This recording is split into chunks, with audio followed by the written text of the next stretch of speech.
Hello everyone, તો બધા મજામાં. લાસ્ટ લેક્ચરમાં આપણે રેસિડેન્શિયલ સ્ટેટસ ચેપ્ટર કમ્પ્લીટ કર્યું અને એ સાથે જ આપણે નવું ચેપ્ટર યુનિટ 2 નું એક આપણે સ્ટાર્ટ કર્યું હતું, ચેપ્ટર નંબર 4 એક્ઝેમ્પ્ટેડ. એક્ઝેમ્પ્ટેડ નો મતલબ થાય છે ટેક્સેશનની અંદર ટેક્સ ફ્રી, એવી આવકો જેના પર ટેક્સ લેવામાં આવતો નથી.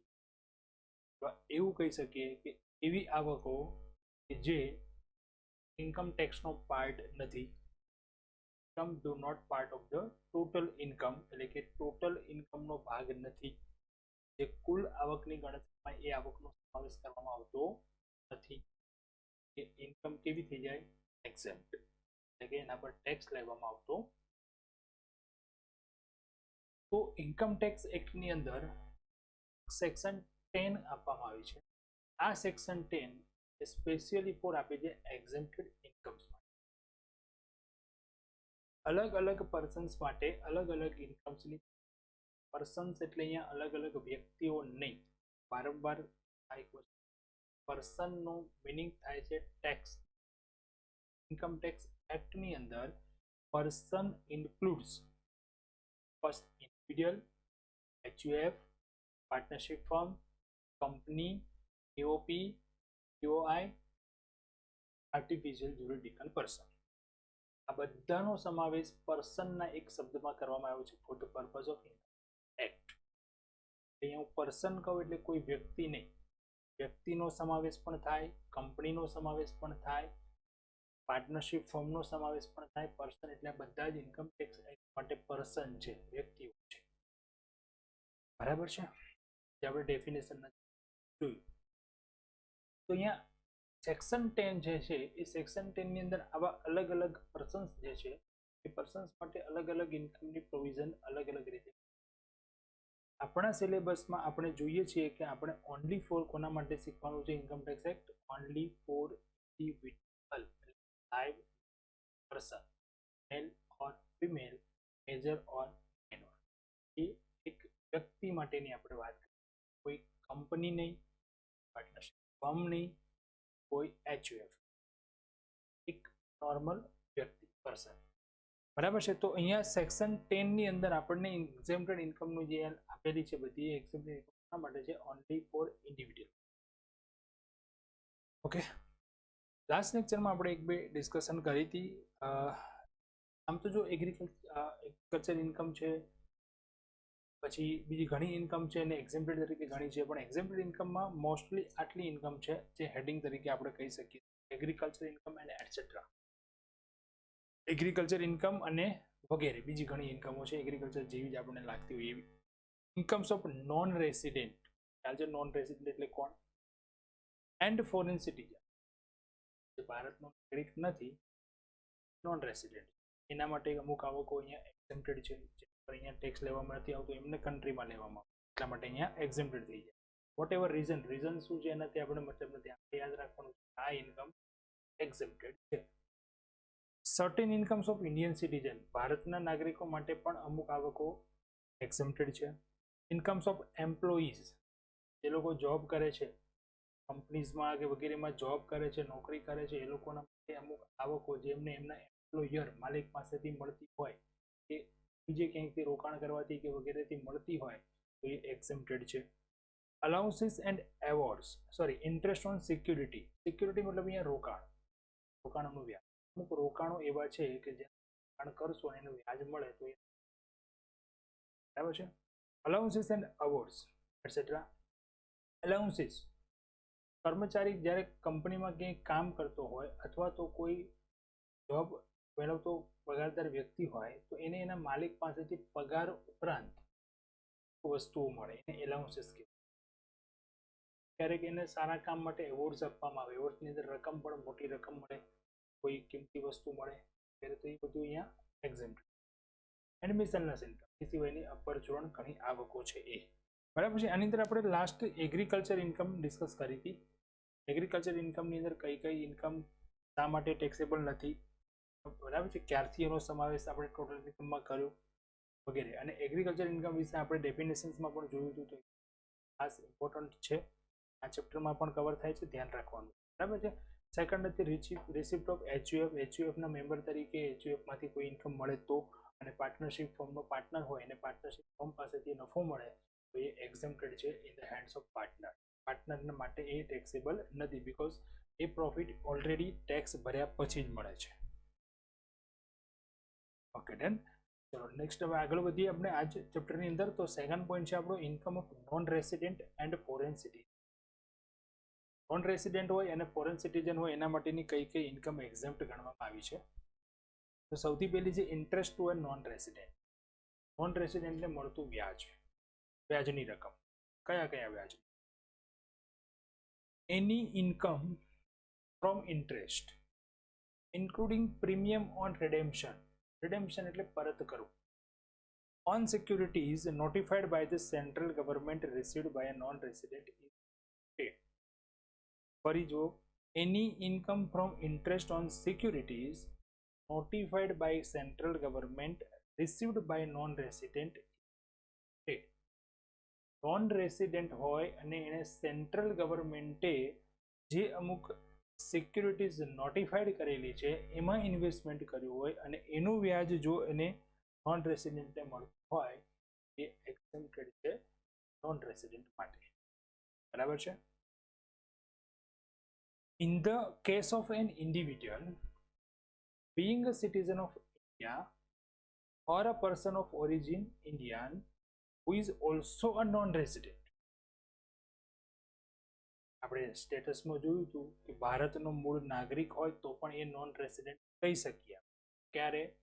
જે રેસિડેન્ટની એક પણ બેઝિક કન્ડિશનનું પાલન ન કરે તો એ ઓરિજિન ભારતનો મૂળ નાગરિક હોય, દેશમાં બહાર ગયા હોય, અહીંયા ઓછા દિવસો હાજર હોય તો એ નોન રેસિડેન્ટ. અહીંયા એની વાત કરી છે.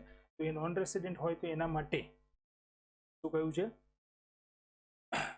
any interest on money standing to his credit the non-resident external account in any bank in India under FEMA FEMA 1999 આ એક એક્ટ છે,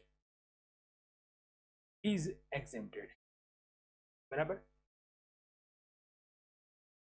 આવી કોઈ વ્યક્તિ છે જે ભારતની મૂળ નાગરિક છે પણ એ ભારતની બહાર રહેલી હોય છે કે પછી અહીંયા નોન રેસિડેન્ટ તરીકે ડિક્લેર થઈ હોય, મતલબ એને રેસિડેન્ટની એક પણ પાલન નથી કર્યું અને જો એની કોઈ રકમ આ એકાઉન્ટમાં એટલે કે નોન રેસિડેન્ટ એક્સ્ટ્રા હોય અને એના મળે એક્સેપ્ટેડ એના માટે.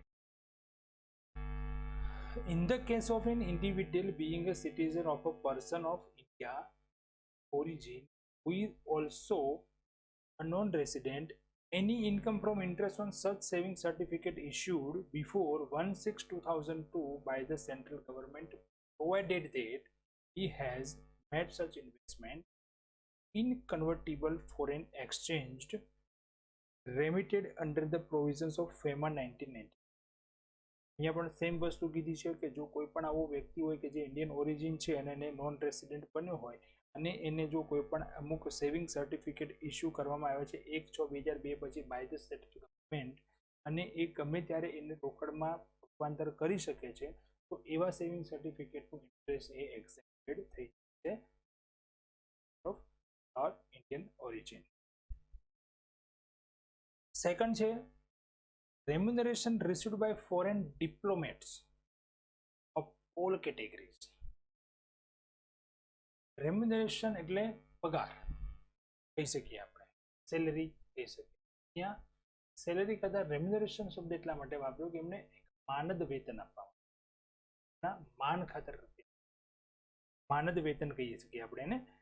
ફોરેન ડિપ્લોમેટ્સ, બરાબર, જે રાજદૂત આપણે કહીએ ને એ લોકો માટે.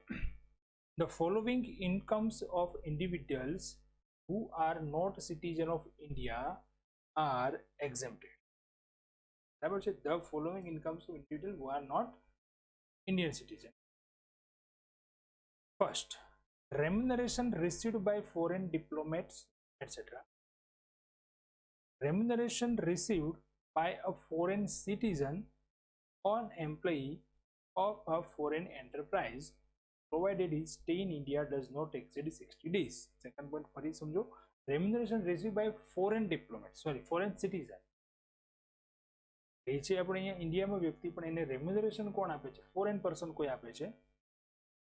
N employee of a foreign enterprise, job પણ ત્યાં જ કરે છે પણ કામ અહીંયા રહીને કરે છે.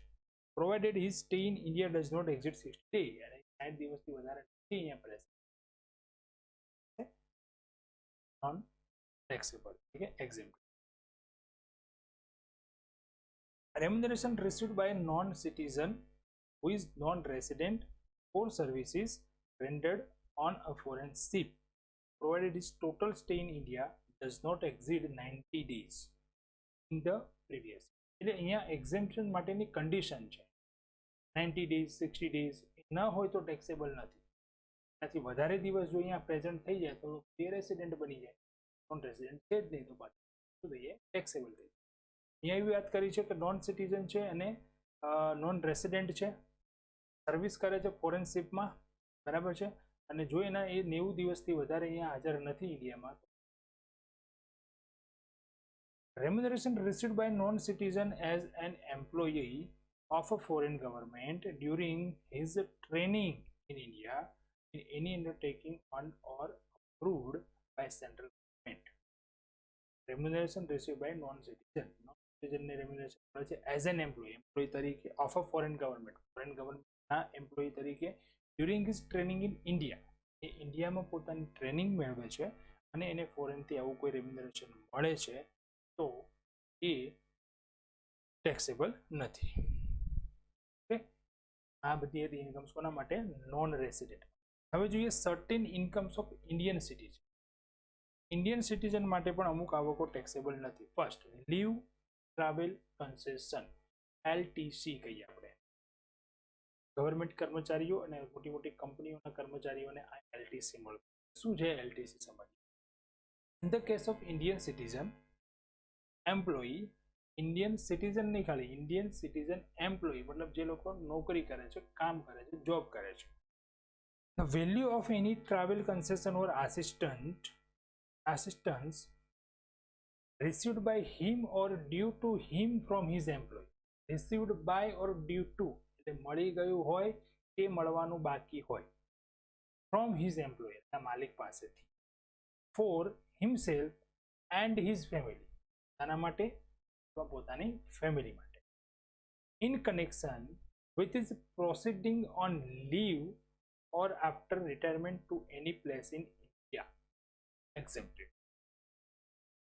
બરાબર, proceeding on leave એટલે કે રજાઓ જેમાં જવા માટે, after retirement પછી પણ લઈ શકે, to any place in India ઇન્ડિયાની અંદર ક્યાંય પણ ટ્રાવેલ કરવા માટે, લીવ લઈ અને ટ્રાવેલ કરવા માટે જાય એના માટે જે એને એમ્પ્લોયર પાસે મળતી હોય એ રકમ 100% એક્ઝેમ્પ્ટ છે, ટેક્સેબલ નથી. એલટીસી જેને કહીએ આપણે, લીવ ટ્રાવેલ કન્સેશન. હા, ફેમિલી વાળું કીધું અહીંયા તો ફેમિલીમાં કોનો સમાવેશ થાય છે? તો spouse, children as well as the parents, brother and sister, mainly or wholly dependent on him. Normally ફેમિલીમાં કોનો સમાવેશ થાય છે? તો સ્પાઉસ. જો ફિમેલ જોબ કરતી હોય તો મેલ એટલે હસબન્ડ સ્પાઉસ ગણાશે, હસબન્ડ હોય તો વાઇફ જે સ્પાઉસ ગણાશે, એટલે કે હસબન્ડ વાઇફ બને. ચિલ્ડ્રન બાળકો, એન્ડ પેરેન્ટ્સ જેમના પેરેન્ટ્સ, આ ફેમિલી છે. બ્રધર એન્ડ સિસ્ટર ડિપેન્ડન્ટ જો એના પર હોય તો એ ફેમિલી ગણાશે. બ્રધર સિસ્ટર સેપરેટ રહેતા હોય, રિલેટિવ છે, બ્રધર છે સેપરેટ રહે છે તો એ મેમ્બર નથી. સિસ્ટર મેરેજ થઈ ગયા છે, મેરેજ છે. સેકન્ડ છે foreign allowances etcetera. Foreign allowance ઘણી વખત કંપની એની હોય, આપણે અહીંયા જોબ કરતા હોય પણ તમને બહાર મોકલે વિદેશમાં એની બ્રાન્ચમાં કામ કરવા તો તમને ફોરેન અલાઉન્સ આપે, બરાબર, વિદેશ જવા માટેની અમુક રકમ આપે. તો આ રકમ છે એ રકમ ટેક્સેબલ નથી. એની અલાઉન્સ ઓર પરક્વિઝિટ્સ, પરક્વિઝિટ એટલે સવલતો, ફેસિલિટી કહી શકીએ આપણે, કંપનીને સોરી કર્મચારીને કંપની તરફથી facilities. paid by the Indian government to a citizen of India for rendering service outside India. Indian government એટલે ગવર્મેન્ટ એમ્પ્લોય માટે જ છે, પ્રાઇવેટ કંપનીઓ માટે ઇન્ડિયન ગવર્મેન્ટનો કોઈ એમ્પ્લોય એ આઉટસાઇડ ઇન્ડિયા પોતાની સર્વિસ માટે જાય અને એને જે ગવર્મેન્ટ લાઉન્સ આપે ટેક્સેબલ નથી. But basic salary is basic જેનો મૂળ પગાર જે હોય એ ટેક્સેબલ છે. અલાઉન્સ જે છે એ પગારની ઉપરની રકમ આપે, પગાર ઉપરાંત રકમ મળે છે એ છે. Number remuneration from foreign government under cooperative technical assistance program in accordance with agreement with the central government. Central government સાથે એગ્રીમેન્ટ કરી અને આવી રીતે કોઓપરેટિવ ટેકનિકલ આસિસ્ટન્ટના પ્રોગ્રામની અંદર કોઈ પણ આપે કોઈને એ એના માટે ટેક્સેબલ નથી. રેમ્યુનરેશન ઓર fees received by non-resident consultant on their foreign remuneration or fees received by non-resident consultant. અહીંયા કોઈ કન્સલ્ટન્ટમાં છે જે રેસિડેન્ટ એ કોઈ રકમ મેળવે છે, કામ ક્યાંનું કરે છે, બહારનું કરે છે, પણ અહીંયા ઇન્ડિયામાંથી કરે. Income of any member of the family of such individuals accompanying him to India. Income of any member of the family individual ના ફેમિલી જેમની સાથે રહેતા હોય બરાબર છે એમના માટેની વાત છે અહીંયા. which arises outside India, જે ભારતની બહાર કોઈ ઇન્કમ મળે છે એમના કોઈ ફેમિલી મેમ્બર ને એ ભારતમાં and it is not deemed to occur as in India, અને ભારતમાં મળેલી કે છે આવતી નથી. પોતાની ઇન્કમ જો હોય તો ટેક્સેબલ થાય, તો ફેમિલી મેમ્બરની ઇન્કમ એ અહીંયા લાવે છે તો નથી. રાઈટ. નેક્સ્ટ પોઈન્ટ છે ઇન્કમ ઓફ એમ્પ્લોયી. એમ્પ્લોયીની ઇન્કમ, કર્મચારી માટે કોઈ આવક. કર્મચારીને કઈ આવક હોઈ શકે? નોર્મલી પગાર, પણ અહીંયા આપણને એક સાથે કંપની પાસેથી કોઈ બેનિફિટ્સ જે પગાર ઉપરાંત મળતા હોય કરી છે. ડેથ કમ રિટાયરમેન્ટ ગ્રેચ્યુટી, આ બધા જ વર્ડ્સ એમ્પ્લોયીના જેટલા પણ અહીંયા આપણે નવું નવું શીખીએ છીએ ને બધું જ આપણે સેલરી ઇન્કમ બરાબર. A death cum retirement gratuity received by government servant or by an employee under the Payment of Gratuity Act 1962. अच्छा पहला समझो ग्रेच्युइटी એટલે the gratuity is a lump sum amount, એક ઉચ્ચક રકમ છે. કોઈ એક કંપનીમાં કર્મચારી પોતાની લાઈફના 20-25 વર્ષ સુધી જ કામ કરે છે, 25 વર્ષ પછી એ રિટાયર્ડ થાય છે, તો હવે એનું શું? જે કામ કરે છે ત્યાં સુધી તો એને પગાર મળે, ઘર ચાલે છે, હવે એની પાસે નથી બિઝનેસ પ્રોપર્ટીઝ વગેરે કશું જ નથી, હવે નોકરી થાય છે તો એની પાછળ એનું હવે જીવન કઈ રીતે ગુજરાન કરવું? તો ત્યારે કંપની એને ગ્રેચ્યુઇટી એક્ટ પ્રમાણે કંપનીએ આવા કર્મચારીને એક ફિક્સ્ડ રકમ આપવી પડે, જેને કહેવાય ગ્રેચ્યુઇટી. બરાબર. તો ગ્રેચ્યુઇટી જે રકમ મળે છે ડેથ કમ રિટાયરમેન્ટ, ડેથ થાય ત્યારે મળે અથવા રિટાયરમેન્ટ વખતે બંનેમાંથી એક સમયે મળે અને ગ્રેચ્યુઇટી આપણે કહીએ છીએ. તો એ ગ્રેચ્યુઇટી મળી હોય રિટાયરમેન્ટ વખતે મળી હોય કે ટર્મિનેશન ઓફ હિઝ એમ્પ્લોયમેન્ટ, એની નોકરી પૂરી થવાના સમયે, સબ્જેક્ટ ટુ સર્ટેન લિમિટેશન, એ પૂરેપૂરી ટેક્સ ફ્રી છે એવું ના કહી શકીએ, એ અમુક ભાગ અમુક લિમિટ છે ત્યાં સુધી એ ટેક્સેબલ નથી. Gratuity received by employment covered under the Payment of Gratuity Act 1972 is exempted up to ₹20 lakh. જે પણ કર્મચારીઓ આ 1972 એક્ટમાં કવર્ડ થાય છે એમના માટે 20 લાખ સુધીની ગ્રેચ્યુઇટી નથી. જે લોકો કવર નથી થતા પ્રાઇવેટ સેક્ટર છે એના માટે 10 લાખ, ગવર્મેન્ટ માટે અને એક્ટમાં કવર થાય છે એના માટે 20 લાખ. ચાલો હવે જોઈએ આગળનો point, point number 2. Any payment in computation of pension received by employee. Commutation એટલે ફિક્સ કરવું, નક્કી કરવું. commutation of pension received by employee of central or state government over a local authority of statutory corporation. In case of employee in private sector, such payment is exempted to follow. બધા જ કર્મચારી અહીંયા આવી ગયા. હું શું કીધું, જો employ central government, state government, local authority, statutory corporation, in case of employ in private sector, બરાબર, પ્રાઇવેટ સેક્ટરના હોય, such payment is exempted subject to following limits. State central ગવર્મેન્ટના કર્મચારી હોય, સ્ટેટ ગવર્મેન્ટના કર્મચારી હોય, લોકલ ઓથોરિટી એટલે કે મ્યુનિસિપાલિટી હોય, પંચાયતના કોઈ પણ કર્મચારીઓ હોય, બધા માટે છે. In a case where the employee also receives any gratuity, the commuted value of 1/3 of the pension which he is normally entitled to receive is exempted, and if any other case, the commuted value of 1/2 of such pension is paid. અચ્છા, pension જે છે એ પેન્શનની વાત અહીંયા પહેલા સમજીએ શું કહે છે, પછી આ પ્રોવિઝન. પેન્શન તમને બે રીતે મળે, કર્મચારીને પેન્શન બે રીતે. ફર્સ્ટ, પેન્શન જે નક્કી કર્યું છે એ નક્કી કરેલી રકમ એને જ્યાં સુધી એ લાઈફ ટાઈમ એટલે કે ત્યાં સુધી અથવા તો હાફ સેલરી અથવા જે પણ વોટ એવર એમાઉન્ટ, અથવા એ કર્મચારી એવું કહે કે ભાઈ મારે હવે 5, 25, 10 વર્ષ સુધી આટલી રકમ નથી જોઈતી, એક સાથે આટલી રકમ ચૂકવી, તો કંપની પૂરેપૂરું પેન્શન કન્ટિન્યુ નહીં રાખે, એમાં કાપીને આપે. પણ ત્યાં નક્કી કરશે કે આટલી રકમ તો તમને મળશે જ. અત્યારે જો એક સાથે લઈ લો તો મિનિમમ આટલી રકમ તો મળશે. આને કહેવાય કોમ્યુટેડ પેન્શન. ફિક્સ કરી દીધું કે આટલું પેન્શન છે જ. પછી બે ટુકડે લેવું છે કે એક સાથે લેવું છે,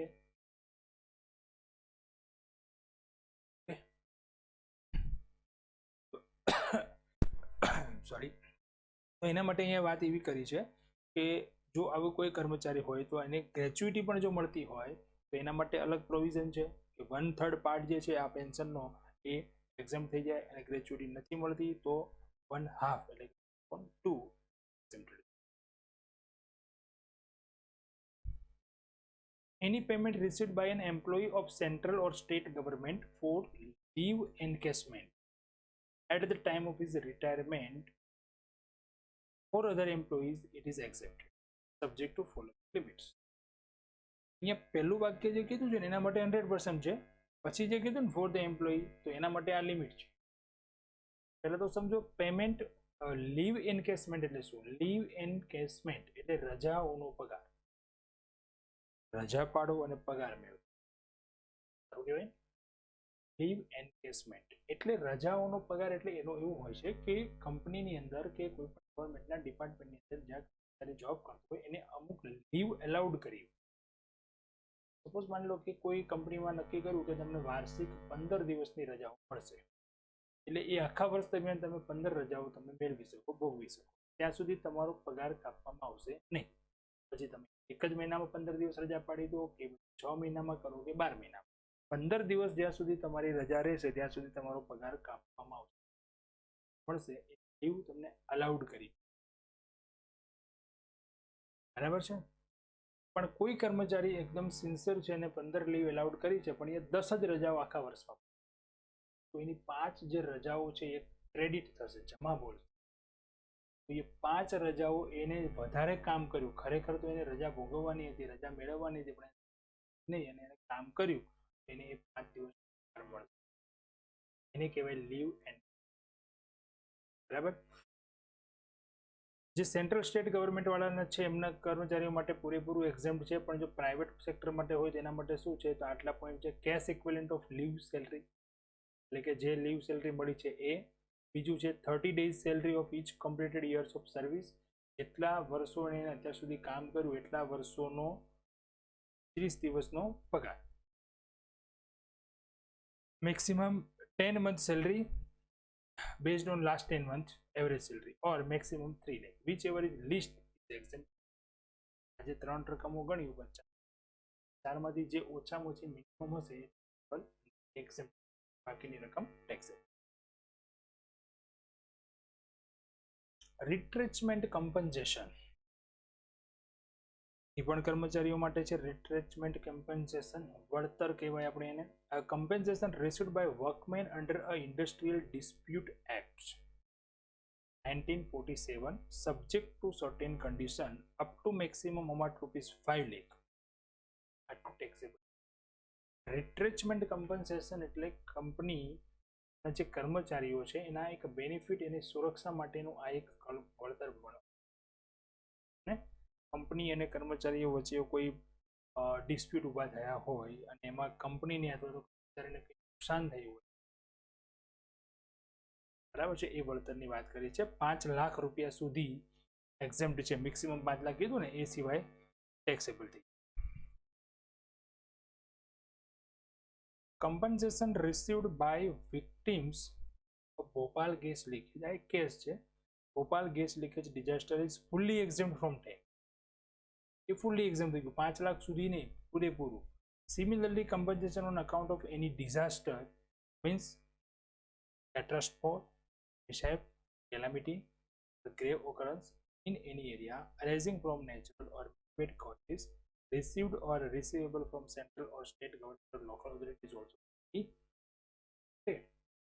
તો કોઈ પણ વિપદા, આપત્તિ, ડિઝાસ્ટર મેનેજમેન્ટ, બરાબર, આપત્તિ આવી ગઈ હોય એના કારણે જો નુકસાન થયું હોય અને નુકસાનનું વળતર સેન્ટ્રલ કે સ્ટેટ ગવર્મેન્ટ લોકલ ઓથોરિટી મળ્યું હોય તો એ ફુલ્લી એક્સેમ્પ્ટ છે as per the case of Bhopal gas.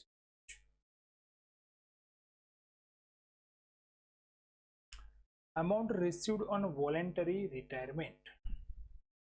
ઘણા કર્મચારીઓ વોલેન્ટરી સ્વૈચ્છિક રીતે રિટાયરમેન્ટ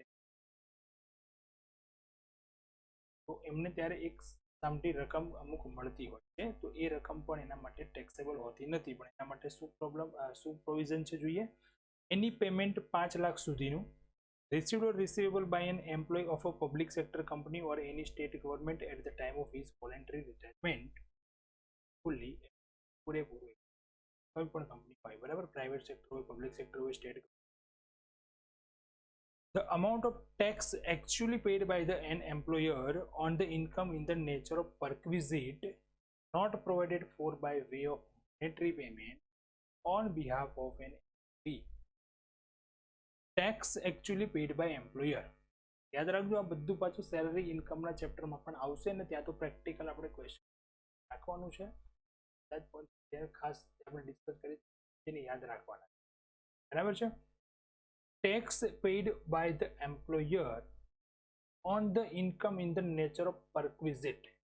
કર્મચારીને કંપની કોઈ પ્રકારની ફેસિલિટી પ્રોવાઈડ કરી હોય અને એ ફેસિલિટી પ્રોવાઈડ કરવા માટે એના પર જે ટેક્સ ભરવાનો થતો હોય એ ટેક્સ ના માલિકે ભર્યો હોય ઓન બિહાફ ઓફ એમ્પ્લોયી. તો એ એમ્પ્લોયી માટે એ રૂલ્સ એવો છે કે માલિક જે છે એ કર્મચારી માટે જે પણ ખર્ચાઓ કરે કે જે પણ કર્મચારીને બેનિફિટ કે જે કંઈ પણ આપે એ બધું જ શું ગણાય છે? ટેક્સેબલ, સેલરી તરીકે ગણાય છે. પણ આ જે વસ્તુ છે કે કર્મચારીને સપોઝ માની લો કે કોઈ બંગલો રહેવા માટે આપી, હવે એ બંગલાનો ટેક્સ જે પ્રોપર્ટી ટેક્સ આવે છે ટેક્સ પણ કોણ ભરે છે? કંપની ભરે છે, કંપની આપ્યું છે. તો એ કર્મચારી માટે કોઈ બેનિફિટ નથી, કર્મચારી માટે એ સેલરી ગણાતી નથી, પણ નથી, બરાબર છે. 7મો પોઈન્ટ છે, એની amount including bonus or life insurance policy is tax free, right? But this does not apply to key main insurance policy. સમજો કી મેન ઇન્સ્યોરન્સ પોલિસી શું છે?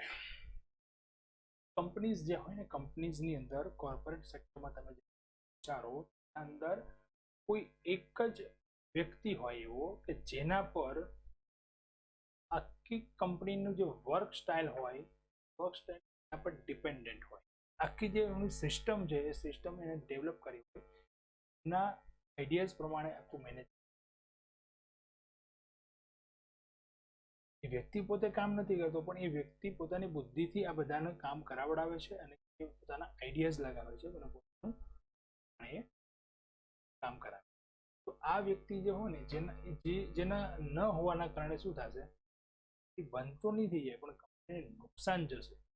જ્યાં સુધી કોઈ આવું આટલું સેટઅપ ના લાવી શકે એવો વ્યક્તિ ના મળે.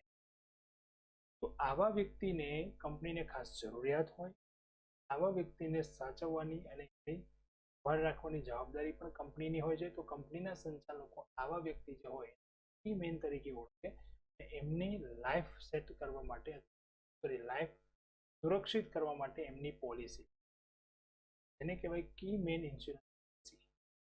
તો કી મેન ઇન્સ્યોરન્સ પોલિસીની રકમ જ્યારે પણ એ વ્યક્તિને કંઈ પણ થાય તો કંપનીને મળશે, મળશે નહીં. એ કંપની એમાંથી જે રકમ એ કર્મચારીના ફેમિલીને આપી શકે ધારે તેટલી, ના આપે તો ના પણ આપી શકે. તો પછી એ ઇન્કમ એ ટેક્સેબલ થઈ જાય છે. નથી, અહીંયા એવું કીધું છે કે તમારે લાઈફ ઇન્સ્યોરન્સ પોલિસી હોય અને એની રકમ તો તમને બોનસ સાથે રકમ મળે, આગતી તારીખે એની રકમ મળે તો એ ટેક્સ એક્ઝેમ્પ્ટેડ છે. બટ કીમેન ઇન્સ્યોરન્સ પોલિસીમાં આ એપ્લિકેબલ થતું નથી, કારણ કે કીમેન જે છે એનું ઇન્સ્યોરન્સ કોણ લે છે? કંપની. શેના માટે લે છે? તો આ વ્યક્તિને કંઈક થયું અને કંપનીમાં નુકસાન જો થયું તો એના માટે લે છે. હવે એની રકમ જે મળે છે તો એ રકમ કર્મચારીને આપે પણ કરીને ના પણ આપે, તો આપે તો એ ટેક્સ છે, ના આપે.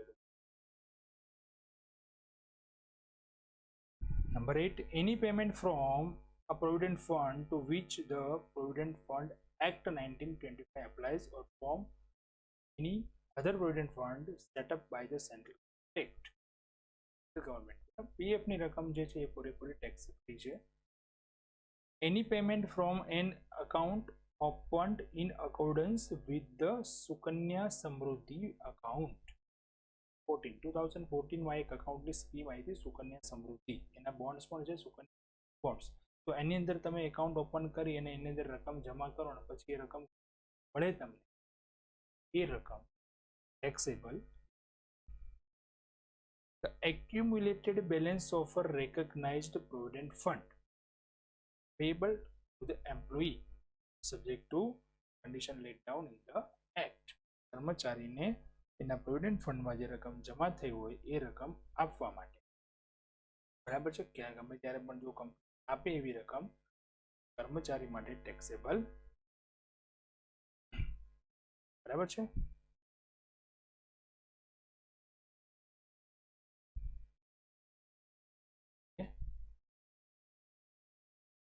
number 11, any payment from the National Pension System Trust to an employee of his account. National Pension System સ્કીમમાં કોઈ કર્મચારીનું અકાઉન્ટ હોય અને અકાઉન્ટ ક્લોઝ કરે અને રકમ જો મળે તો એ રકમ જે છે એ ટેક્સેબલ નથી. પણ આગળ જો એમાં સૂચના આપી છે એ પ્રમાણે, or is opting out of the pension scheme to the extent it does not exceed 40% of total amount payable to him at the time. 40%થી વધારે 30% સુધી ટેક્સ ફ્રી છે.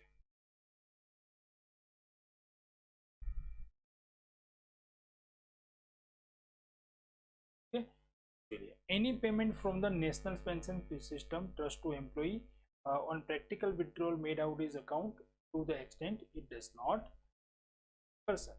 અલગ અલગ સિસ્ટમના નામ આપેલા છે, કોઈમાં 40% છે, કોઈમાં 25% છે, બરાબર છે. 13 નંબર છે સુપર એન્યુએશન ફંડ, પણ પૂરેપૂરી ટેક્સેબલ નથી, બરાબર છે. સુપર એન્યુએશન ફંડ એ પણ એક પ્રોવિડન્ટ ફંડ જેવું જ ફંડ આવે, જેમાં કંપની અથવા કર્મચારી સ્વેચ્છાએ રકમ જમા કરે, રકમ મળે. House rent allowance granted to an SSC by his employer to the extent it is exempted from tax. House rent allowance, કર્મચારી કંપની માટે ભાડેના મકાનમાં રહેતો હોય, કોઈ સિટીમાં એને જવું પડે ને ત્યાં રહેવું જ પડતું હોય એવું હોય, તો ભાડાના મકાનમાં રહેતો હોય તો ભાડાની રકમ પણ મળે, જેને કહેવાય હાઉસ રેન્ટ અલાઉન્સ. એમાં પણ એક લિમિટ છે, એ લિમિટ સુધી એ ટેક્સેબલ. લિમિટ કેટલી છે, શું છે, એ બધું આપણે સેલરીના ચેપ્ટરમાં. એની special allowance or benefit declared exemption by the central government incurred the performance of his duties as a gracious traveling expense. બરાબર, તો અહીંયા એવું કીધું છે એની સ્પેશિયલ અલાઉન્સ, કોઈ પણ સ્પેશિયલ અલાઉન્સ આપવામાં આવે, બેનિફિટ્સ આપવામાં આવે, એ ડિક્લેર કોણ કરે છે? સેન્ટ્રલ ઓર સ્ટેટ ગવર્મેન્ટ, બરાબર છે. કોઈ પણ પ્રકારના ખર્ચ માટે કોઈ પણ પ્રકારની રકમ કંપની આપે અને સ્પેશિયલી ટ્રાવેલિંગ એક્સપેન્સ, કંપનીના કામથી બહાર મોકલાવે, ટ્રાવેલિંગ ખર્ચ થયો હોય તો એ રકમ કંપનીને આપે, ટ્રાવેલિંગ એક્સપેન્સ આપી દીધી હોય, એનો સેલરીનો ભાગ ગણાય છે. ટેક્સેબલ ગણાતું, બરાબર છે. ઓકે, હજુ હવે આપણે હજી ઇન્કમ જોવાની છે, થોડી ઇન્ટરેસ્ટની ઇન્કમ છે બાકી રહે છે. અહીંયા આપણી interest on securities, allowance, awards and miscellaneous, જે આપણે હવે નેક્સ્ટ લેક્ચરમાં, બરાબર છે. રીડ કરજો ખાસ આટલું. આની અંદરથી ઘણા બધા શોર્ટ ક્વેશ્ચન, ઘણી બધી તમને MCQs વગેરે ક્વેશ્ચન પૂછી શકે છે, અને આગળના જે ચેપ્ટર્સ છે એની અંદર પણ આ બધી રાખવી પડશે. કેલ્ક્યુલેશન કરીશું આપણે ત્યારે, બરાબર છે.